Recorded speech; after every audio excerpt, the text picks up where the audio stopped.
반갑습니다. 미풍입니다. 충격!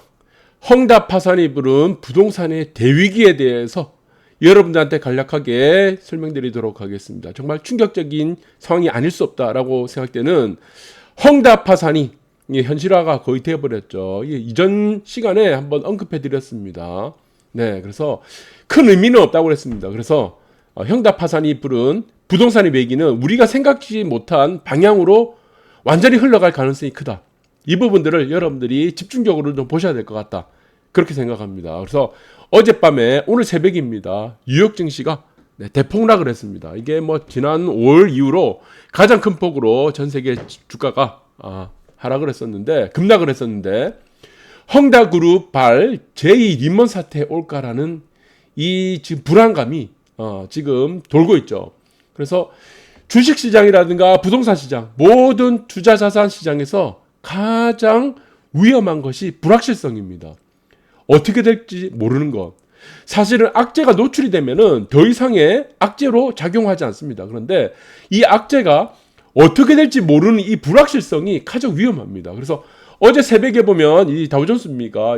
지금 보시면은 주가를 보시면은 개파락 이후에 있죠. 지금 개파락 이후에 어제 시가를 가지 못하고 갭을 메우지 못하고 그대로 주저앉아 버렸습니다. 이 전형적인 약세장이죠. 계단식 약세장. 막판에 좀 반등을 했는데 이 막판에 반등을 했던 이 요인들이 조금 저는 의미가 있다고 봅니다. 상징적인 의미가 있다. 그래서 대부분에 보시면은 강세장에서는 전약 후강입니다. 약세장에서는 전강 후약. 그래서 저는 이 의미를 가지는 것들, 어젯밤에 있었던 이 뉴욕 증시에서 의미를 가지는 것은 막판에 이 어느 정도를 반등을 했다는 이 부분이다.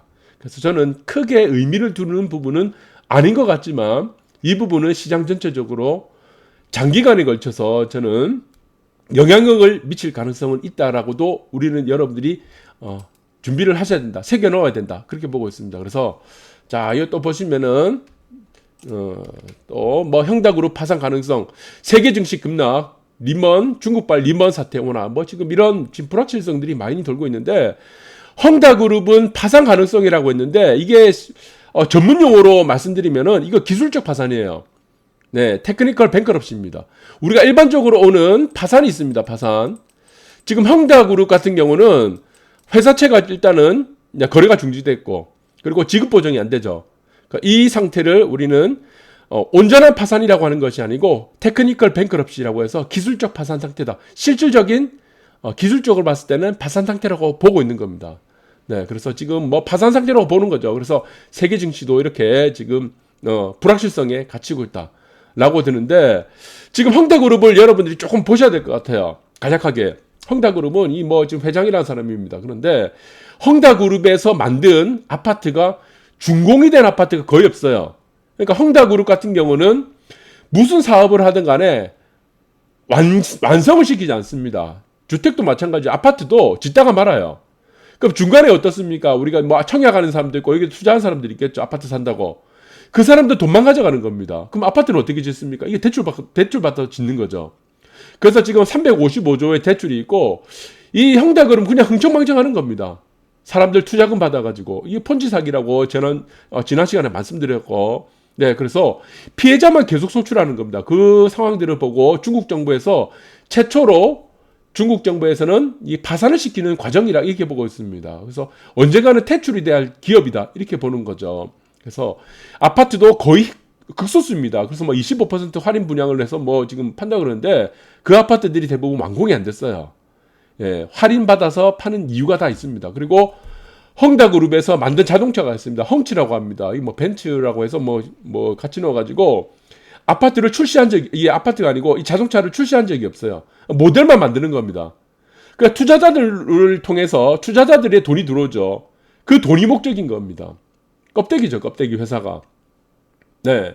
이 비슷한 회사가 지금 뭐 아마존 같은 회사도 있었습니다. 아마존은 단 한 번도 이익을 낸 적이 없어요. 역사상 창립 이래.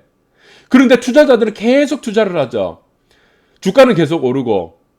이 모델을 저는 헝다그룹이 따라한 것 같습니다. 그래서 헝다그룹은 아예 뭐 실체가 아예 없고, 그 뭐 아마존 같은 건 기술이라도 있습니다. 그런데 실체가 전혀 없죠. 그래서 껍데기만 만들고 모델만 만들고 출시를 하지 않고 공장을 가동을 하지 않습니다. 네, 이렇게 보시면 됩니다. 그래서 헝다그룹이 가지는 문제는 저는 이 리먼 사태가 과연 올 것인가 안 올 것인가 이 부분도 여러분들은 좀 보셔야 되는데 우리가 2008년 금융위기 사태하고 지금 헝다 파산에 불러오는 뭐 리먼 브라더스 이 파산 사태랑 뭐 비슷할 것이라고 얘기하는 사람도 있어서 한번 구분 한번 지어볼게요. 2008년도 금융위기 때하고 헝다그룹 지금 현재입니다. 네, 지금 보시면은 지금 2008년도 금융위기 때는 미국의 기준금리가 있습니다. 네, 기준금리가 5.25%였습니다. 우리나라도 그 당시 5.25% 금리였고, 네. 그리고 지금 여신 있습니다. 여수신에서 여신금리가 있습니다. 수신금리 빼고 여신금리 같은 경우는 8%까지 올라갔습니다. 근데도 아파트까지 올라갔어요. 지금 헝다 파산 때 지금 전 세계적인 미국의 지금 기준금리를 보시면은 0.5%죠. 0.5에서 0%입니다. 사실상 제로금리입니다. 이게 좀 다르죠. 그 다음에 2008년 금융위기 때는 전 세계적으로 경기가 최고점이었습니다. 중국도 마찬가지고 중국을 비롯한 전 세계 경기가 최고점이었고 지금의 경기는 어떻습니까? 최악이죠. 왜 최악입니까? 코로나 때문이죠. 최악이에요. 그냥 자산 가격만 오른 겁니다. 자산 가격만. 여러분들 자산 가격이 오른 거하고 경기가 좋다 나쁘다는 다른 얘기예요. 그런데 자산 가격은 왜 최고점이 오르고 계속 올라갑니까? 왜? 돈을 푸니까. 경기를 살리기 위해서 돈으로 지금 이제 양적 완화를 통해서 경기를 지탱하는 거죠. 그러니까 자산 가격만 계속 올라가는 겁니다. 경기와는 무관하다. 그래서 이 다른 부분이다. 그래서 금융위기 때하고 지금 헝다 파산 때는 전혀 다르다. 경기 상황이. 그리고 지금 보시면은 2008년 금융위기 때 리만 브러스 사태 때 네, 보시면은 전 세계 모든 국가들이 있습니다. 그리고 전 세계 모든 국가들뿐만 아니고 여기 연기금도 같이 들어갔어요. 연기금. 전 세계 모든 연기금뿐만 아니고 전 세계에서 가지고 있는 고유 자산이 있습니다. 그리고 국가에서 운영하는 한국 같은 경우는 좀 자산관리공사라도 있습니다. 한국은행 뿐만 아니고 대한민국에 있는 모든 전 세계 모든 금융기관에 있는 돈 거기서 자금을 운용하잖아요. 은행에 있는 연동된 돈 증권사, 보험사 전부 다 돈이 다 들어갔어요. 여기다가 전부 다 돈이 다 들어간 겁니다. 여기다가 어디로 돈이 들어갔습니까? CDS 파생상품 연동이 다 되었습니다. 여기도 들어가고 여기도 들어가고 네 난리도 아니었습니다. 그때는. 그래서 여기서는 중요한 것이 무엇입니까? 전 세계 모든 국가들이 모든 금융기관들이 지금 2008년 금융위기 때 이 사태 때 지금 모기지 사태입니다. 네, 정확하게 말하면 모기지 사태죠. 모기지 사태에 전부 다 연동이 되었다는 겁니다. 그런데 지금 헝다그룹 파산 이 문제는 중국 내의 자금과 금융기관만 연동이 되어 있습니다. 누가 지금 헝다그룹에 투자를 하겠습니까, 여러분들? 중국 사람들 외에 전 세계 금융기관들이 우리나라의 한국은행이라든가 연기금이라든가 자산관리공사 이 사람들이 여기 헝다그룹에 투자할 이유가 없는 거예요. 보니까 다 껍데기인 겁니다. 그리고 제일 중요한 게 있습니다. 왜 금융위기 때는 2008년도 왜 금융위기 때문에 이렇게 전 세계가 난리를 쳤을까? 이게 무엇이냐면 3번 가장 중요합니다. CDS라는 파생상품과 연동이 된 겁니다. 파생상품. 그러니까 CDS는 크레딧 디폴트 스왑입니다. 그러니까 스왑하고 옵션에 연동이 된 거예요. 여러분들 쉽게 얘기 들으면 이겁니다. 아파트가 있습니다. 아파트를 지금 이제 분양권 권리가 있겠죠. 분양권이 있을 겁니다. 그러면은 이 분양권을 산 사람들은 무엇이겠습니까? 네. 피를 주고 삽니다. 피. 이 분양권에는 가격에다가 자기 가격에다 피드가 들어가겠죠. 프리미엄. 그런데 파생상품이란 무엇이냐? 이 스왑이하고 옵션은 뭐냐? 이것만 거래합니다. 피만 거래를 하는 거예요. 그런데 이 CDS라는 파생상품에 따라서 이 금융위기가 걷잡을 수 없이 커졌던 이유가 뭐냐면은 이 피를 가지고 모든 전 세계 은행하고 금융기관, 국가, 연기금이 다 여기다 매도를 때린 겁니다. 매도. 어떤 부분에서 매도를 때렸습니까? 네. 부동산은 하락할 일이 없다는 것을, 예.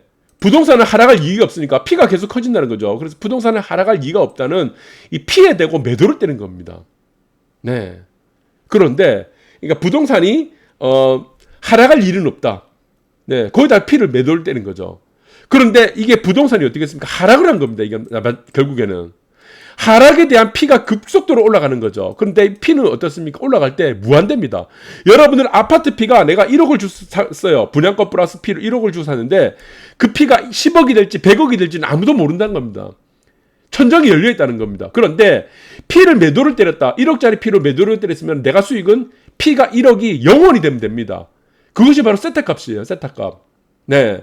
그런데 P가 무한적으로 올라간다는 건 무엇입니까? 델타 값이죠. 변동성에 따른 델타 값이란 겁니다. 그런데 부동산 하락에 대한 P를 매도를 때렸는데 무한대로 올라가는 겁니다. 이게 진짜 부동산이 하락하니까. 그러니까 손실이 어떻게 되겠습니까? CDS 파생 상품 연동된 이 상품의 손실은 무한대가 돼버린 겁니다. 그래서 전 세계 국가들이 월가뿐만이 아니고 네, 여기서 공적 자금이 들어간 겁니다. 공적 자금을 들어가서 빨리 이거를 진화를 시켜야 된다. 그 논리가 된 겁니다. 그런데 중국의 헝다 파산은 무엇입니까? 딱 정해져 있는 거예요. 부채가 355조. 네. 지금 껍데기만 밖에 없다고 했죠. 자동차도 대충 뭐 만들다가 그냥 껍데기고 모델밖에 없고 공장은 안 돌아가고 주택도 어떻습니까? 아파트도 짓다가 말아요. 부채가 딱 정해져 있다는 겁니다. 네, 그래서 이거는 중국 정부가 해결하면 됩니다. 전 세계 국가들이 뭐 연동에 대해서 할 필요가 없는 겁니다. 그러니까 이 부분이 다르다. 그런데 이 부분에 대한 얘기는 앞으로 다른 결론이 나옵니다. 이게 여러분들 이 부분이 좀 특이합니다. 이게 다른 영향을 받는다는 겁니다. 예, 이게 다른 영향을 받는데 이 영향을 받는 부분들이 무엇이냐? 저는 이거를 이제 파이낸스 부분이라고 봅니다. 파이낸스. 신용이라고 보고 있어요. 신용. 신용의 축소적으로 영향이 갈 가능성이 있다. 신용 축소. 이렇게 보시면 될 것 같습니다. 자, 여러분들 생각해 보세요. 개인이 주택을 사고 팔고 아파트를 사는 거는 개인의 신용입니다. 그런데 헝다에 대한 파산은 무엇의 신용입니까? 기업 신용이죠. 기업. 개인하고 관계없죠. 이거는 다 기업이죠. 실질적으로는 개인하고 연관이 없는 부분인데 이거를 오판을 할 가능성이 있다. 한국 정부에서는, 대한민국 정부는 이거를 전혀 다른 방향으로 해석할 가능성이 있다. 이 부분을 보셔야 되고, 지금 상황은 어떻습니까? 경기가 굉장히 안 좋죠. 지금 지나가는 길에 어떤 장사하는 사람한테 경기가 좋다고 박수 쳐보세요. 큰일 납니다. 네. 자, 그런데 이 경기가 지금 급 내리막을 짓기 시작한 지가 언제입니까? 이 통계청 자료입니다. 국가에서 지금 하는 통계청 자료 보니까 현 정부 출범하면서부터 경기가 급락을 했습니다. 왜 경기가 급락했습니까? 비용이라는 최저임금을 올려버렸고, 법인세도 올려버렸죠. 그런데 기업의 생산력성은 어떻게 됐습니까? 당연히 떨어지게 됐죠. 어떻게 되겠습니까? 자영업자들 어떻게 되겠습니까? 비용이 다 올라갔는데 세금은 올리고 그리고 뭐 최저임금 다 올리니까 수익성이 다 떨어지죠. 그러니까 경기가 급락하는 겁니다. 거기서 공공 시리즈 계속 만들었죠. 공공 일자리, 네, 공공 임대, 공공 의료, 뭐만 하면 전부 다 공공 만들었습니다. 이 돈이 공공으로 운영이 되는 돈은 뭡니까? 세금이죠. 그러니까 결국 비효율적으로 움직일 수밖에 없다니까. 시장 경제 자체가 움직이는 것이 아니고 전부 다 이거는 이념으로 움직였다는 겁니다. 비효율성입니다. 완전히. 그러니까 경기가 어떻게 됐습니까? 개판이 되는데 그 와중에 또 코로나까지 터진 겁니다. 네. 그러니까 이거는 지금 경기는 최악의 상황으로 가고 있다. 그런데 이 부분이 어떻게 되겠습니까? 양극화로 간다는 겁니다. 왜 양극화로 가겠습니까? 네. 신용에 대한 축소라고 제가 아까 말씀드렸습니다. 지금 헝다 파산의 문제는 신용에 대한 축소로 이루어질 것이다. 그런데 이 신용의 축소는 개인에 갖다 붙일 가능성이 있다는 겁니다. 개인에 대해서. 이 부분이 파장력이 있다는 겁니다. 우리나라는, 대한민국은 이렇게 갈 가능성이 있다는 겁니다. 그 움직임들이 지금 보이고 있죠. 그래서 보시면은 DSR, 오늘 지금 뉴스가 바로 나온 겁니다. DSR 도입 일정 앞당긴다는 겁니다. 헝다그룹의 파산은 개인 신용에 대한 문제가 아니고 기업 신용에 대한 문제예요. 그런데 한국에서는 왜 개인의 신용에다가 이 문제를 갖다 붙이는 겁니다. 여기 비밀이 하나가 있습니다, 여러분들. 비밀이 있습니다. 여러분들 보시면은 우리가 섹터, 4가지 섹터가 있습니다. 아파트를 거주하는 사람들의 4가지 섹터가 있겠죠. 네. 한번 냉정하게 한번 생각해 봅시다. 4가지 섹터 중에 하나는 여러분들이 반드시 선택을 하게 됩니다. 이 자가입니다, 자가. 내가 집을 산 사람이에요. 그 다음 또 한 부류는 무엇입니까? 전세 사는 사람이죠. 또 한 부류는 또 무엇입니까? 월세 사는 사람들이죠. 네. 또 한 부류는 무엇입니까? 임대 아파트 사는 사람들입니다. 임대. 여러분들 이 4가지 중에 하나, 4가지 섹터 중에 한 가지는 반드시 선택을 해야 됩니다. 그런데 여러분들이 특이한 게 있습니다. 내 돈을 주고 산 사람들이 있습니다. 이 사람들 제외하고 전세, 월세, 임대는요. 무엇입니까? 100% 실거주예요. 100% 실거주. 안 그렇습니까? 이 사람들은 투자가 요소가 하나도 없어. 전세 살고 월세 살고 임대 사는 사람들이 그 아파트가 내가 임대로 들어간 아파트가 오르든 내리든 무슨 의미가 있습니까? 나는 보증금이 들어가고 그 보증금만 받으면 되는데 100% 실거주예요. 그런데 문제가 하나 있습니다. 이 자가예요, 자가. 아파트를 산 사람들이 문제가 있죠. 이 아파트를 산 사람들은 뭡니까? 투자 비중이 몇 %예요? 지금 투자 시대죠. 2000년 이후. 미국은 1980년대 구조조정 대륙 시대부터 해서 네, 무엇이 생겨났습니까? 미국 같은 경우는 IB가 생겨났죠. 커머셜 뱅크 CB라는 일반 은행, 상업은행에서 인베스트먼크라는 IB가 생겨났습니다. 그것이 1980년대고 한국은 2000년대부터요. 저축의 시대에서 투자 시대가 넘어왔는데 이 투자라는 부분이 집을 사는 것에 지금 80%입니다. 실거주 요건은요. 실거주에 대한 생각은 현재 사람들이 20%밖에 없어요. 왜? 투자의 시대이기 때문에. 저축의 시대 아니기 때문에. 근데 전세나 월세나 임대 사시는 분들은 무엇을 책임지지 않습니까? 이 사람들은 손실에 대해서 회피를 하기 때문에 전세나 월세나 임대를 사는 겁니다. 손실이 두렵기 때문에 이 세상에 투자를 하면서 손실을 두려워하면 그게 무슨 투자가 됩니까? 여러분들이 사업을 하면서 여러분들이 장사를 하면서 아니면은 여러분들이 뭐 음식점을 하면서 무슨 뭘 자영업을 하겠죠. 가게를 할 겁니다. 그런데 내가 손실에 대해서 두려워한다면 장사가 되거나 사업이 되거나 비즈니스가 됩니까? 투자가 되겠습니까? 안 된다는 겁니다. 그래서 저는 이 문제를 지금 지방의 저가주택까지 지금 DSR 대출 규제를 한다는 부분은 자가에 대한 문제입니다. 자가. 그리고 전세나 월세나 임대 사는 분들 자가를 들어가지 말라는 거예요. 그래서 이 문제는 개인에 대한 신용으로 지금 헝다 문제를 개인 신용으로 계속 갖다 붙일 수밖에 없다는 겁니다. 이 문제를. 자, 그렇다면 사람들은 어땠습니까? 이미 자가에 지금 투자를 했죠. 실거주 20%한 사람들은 어떻게 되겠습니까? 이 사람들은 사실은 오르거나 내리거나 큰 의미가 없습니다. 왜? 나는 전세 살거나 월세 살거나 임대 살 수 있는 손실을 무릅쓰더라도 그렇게 살지 않겠다는 겁니다. 결국에 무엇이 연동된다는 것입니까? 화폐 가치가 연동되기 때문에 이렇게 선택을 한 거죠. 손실을 무릅쓴다는 것입니다. 근데 이거는 법적으로 지금 제도적으로 다 만든다는 것이죠. 그래서 월세 살거나 전세 살거나 임대 사시는 분들은 이쪽으로 가지 말라는 것을 이제는 제도적으로 만든다는 부분들을 여러분들 잘 보셔야 됩니다. 그래서 지금 아파트 주식 거품 붕괴 신호, 최대 피해자, 계약, 경제 취약계층, 이 제가 계속 말씀드리는 겁니다. 여러분들을 지금 헝다그룹은 기업 신용에 대한 문제지 개인 신용의 문제가 아닌데 이거를 개인 신용에다가 지금 갖다 붙이고 있죠. 근데 여기서 피해가 받는 것이 무엇입니까? 경제 취약계층입니다. 또 다른 문제가 하나 있어요. 여기서 보시면은 주식입니다. 아파트는 어차피 지금 화폐 가치에 연동이 되기 때문에 결론적으로 역사상 올라갈 수밖에 없습니다. 올라갈 수밖에 없어요. 인구 문제는 큰 의미가 아니에요. 인구 문제가 가져오는 거는 아파트끼리의 양극화입니다. 여기서는 그냥 양극화예요. 땅값이 여러분 내려간 적 있습니까? 지금 5,000년 동안. 그래서 주식을 보시면 이게 해서 문제가 되는 거죠. 주식. 그래서 이 부분들을 제가 지금 계속 말씀드렸는데 초창기 때도 계속 말씀드렸습니다. 저는 정답지 다 드렸다고 했죠. 여러분들. 제가 이날 최저가 찍은 날 여러분들 말씀드렸습니다. 바닥이라고. 왜 바닥이라고 했습니까? 이격도라고 했죠. 예. 이격도 때 발닥이네 바닥입니다. 여기서 최저점 바닥이고 주식 사야 된다고 그랬습니다. 그리고 이거는 어떻게 된다고 했습니까? 결론이.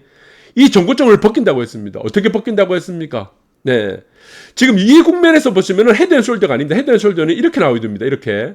세 번째 꼭지가 첫 번째 꼭지가 높아 있는데 헤드앤숄더가 아니고 이 국면에서 큰 조정이 나올까 말까는 무엇이라고 했습니까? 사케다 3000이라고 했죠. 예. 여기서는 한번 잘라가고 그 다음에 무엇입니까? 여기서 큰 조정이 나올지 기간조정이 나올지 모르기 때문에 이 사케다 3000을 뚫고 가는 이 고점에서 이 뚫고 가는 고점에서 급등이 나오다고 했습니다. 이거. 제가 정답지 다 알려드렸다. 그리고 이 날이 지금 삼성전자 최고점이라고 했습니다. 이 날. 제가 유튜브에 3일 동안 방송했습니다. 3일 동안. 최고점이다. 그래서 이거는 이 최고점이 다시 한번 최고점을 벗길 것이다. 이거는 결국에는 어떻게 된다고 했습니까? 여기서 나오는 고점 2600포인트를 밑으로 깨고 내려갔을 때 그때 매수하라고 했습니다. 그래서 이 국면이라고 했습니다. 이 국면. 2400에서 대략 2400에서 2000포인트 여기서 매수하시라. 그러면은 무엇입니까? 이 국면에서 한번 끌어놓고는 다시 정고점을 회복하든 말든 이것이 뭐라고 했습니까? 폐쇄하라고 했죠. 증권계좌 폐쇄. 이게 답이라고 했습니다. 삼성전자는 여기서 고점 만든 거는 역사상 9만원 이후 이 고점은 당분간 회복이 어렵다고 그랬습니다. 그러면은 다시 2600포인트를 깨고 내려가는 2000포인트에서 다시 한 번 더 저가가 만들어진 기간이 단기간에 안 나온다고 했었죠. 시간이 상당히 걸립니다. 여기서 정고점을 다시 올라가고 말고 하는 거는 신경 끄라고 했습니다. 네, 이것이 바로 주식 투자예요. 주식 투자하는 기간은요, 10년이라 칩시다, 여러분들. 10년이나 치면은 주식 투자한 기간은 3년밖에 안 됩니다. 주식 투자에서 성공하는 방법이 무엇입니까? 장이 좋을 때, 내가 가장 유리할 때만 하면 됩니다. 여기서 지지고 볶다가 이 주가가 급락할 때 여기까지 언젠가 내려갈 겁니다. 왜? 전고점을 언젠가는 깨야 되니까. 이거는 엘리엇 파동이 적용 안 된다고 그랬죠. 한국 시장은 소국이기 때문에, 대국이 아니기 때문에. 이 과정 속에 여러분들 돈 다 까먹습니다. 그래서 제가 계속 언급해 드렸죠. 부동산은 어떻습니까? 10년이라는 세월이 있으면 부동산은 어때요? 부동산은 8년이 오릅니다. 8년. 그래서 주식하고 부동산하고 나중에 보면 이 승률이 달라요. 아시겠습니까? 8년 상승하고 2년 조정받고 대부분 그렇습니다. 주식은 어떻습니까? 10년 중에 3년이 상승하고 7년이 조정받습니다. 7년. 그러니까 이게 게임이 안 된다는 거예요. 여러분들 이 부분을 잘 보시고, 그래서 저는 뭐 삼성전자 이 주가도 지금 다 말씀드렸어요. 정답지 여러분들 전부 다 들었어요. 압구정연대 세종시부터 작년 이제 못 오른다. 세종시만 떨어질 거다. 압구정연대도 말씀드렸죠. 네. 작년 하반기 이후부터는 압구정연대 무조건 주목해야 된다. 그리고 이 삼성전자도 말씀드렸습니다. 이 고가 친날도. 네. 유튜브 3일 동안 했다니까, 3일 동안. 그리고 최저가 찍은 날도 이게 3일 동안 계속 말씀드렸어요. 이거.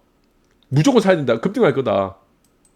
그리고 여기서 말씀드린 것은 무엇입니까? 테슬라도 말씀드렸죠. 테슬라. 큰 폭으로 오를 것이다. 네. 다 말씀드렸다. 그래서 여러분들이 이거는 뭐 참고하시기 바라고, 뭐 정답지 다 드렸으니까, 뭐, 제가 정답지를 계속 여러분한테 얘기를 하면은, 안 합니다. 할 수가 없어. 그래서 여러분들이 보시면 자기계발서 지금 열심히 있는데, 자기계발서 다 사기예요. 부자 되는 습관 다 거짓말입니다. 그거 없어요. 개개인의 처한 상황이 다 다른데 어떻게 부자 되는 습관이 만들어집니까? 자기가 원칙을 만들고 그 원칙을 계획을 실행하는 것은 그것이 바로 루틴이 되는 것입니다. 처한 상황이 다 다르다. 오토바이 배달하신 분도 지금 뭐 엄청나게 부자 되신 분도 있고 아닌 사람도 있어요. 배달하다 보면은 입지가 다 보입니다. 그거 투자하는 거예요. 평생 배달하는 사람도 있고, 네, 어떻습니까? 배달해서 모아서 한 달에 500만 원, 600만 원 모았고 부동산 사서 지금 부자 된 사람 엄청나게 많습니다. 100억대 부자 된 사람도 많아요. 그것이 뭡니까? 자기가 원칙을 만드는 거죠. 그래서 아파트 주식 거품 붕괴 신호가 떨어진다라고 하는데 이거는 영역이 다르다고 했죠. 아파트와 주식은.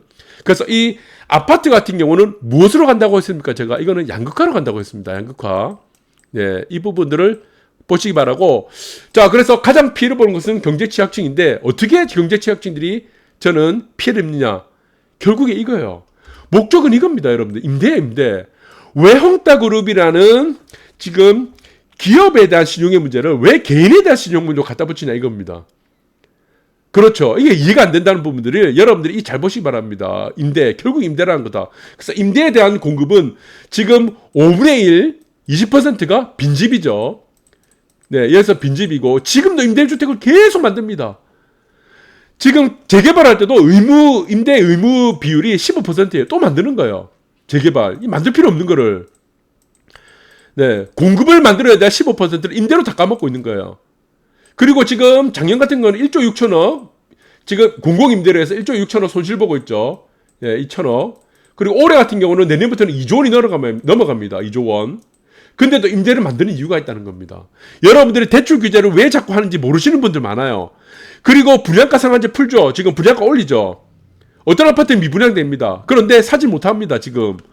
왜 살려고 하면은 어떻습니까? 중도금 잔금까지 들어가야 되잖아. 계약금 만들 수 있어도. 목적이 무엇입니까? 임대란 것이다. 그래서 이 부분들을 여러분들 잘 보시기 바라고, 저는 이 헝다 파산이라는 문제는 엉뚱하게도 대한민국은 다른 곳으로 이동해서 네, 부동산의 위기가 맞은다. 이렇게 보고 있습니다. 부동산의 위기. 그것이 무엇입니까? 양극화예요. 한쪽은 임대로 쏠려갈 수밖에 없는 상황이고 한쪽은 어떻습니까? 거기 못 사서 서로 난립니다. 어차피 15억 이상 넘어가면은 대출이 없어요. 신용화가 아무리 문제가 없습니다. 금리 아무리 올라도 영향을 안 받는 곳이에요. 15억 이상은. 여러분도 잘 아시잖아요. 그래서 여러분들 이 부분을 잘 참고하시기 바랍니다. 감사합니다.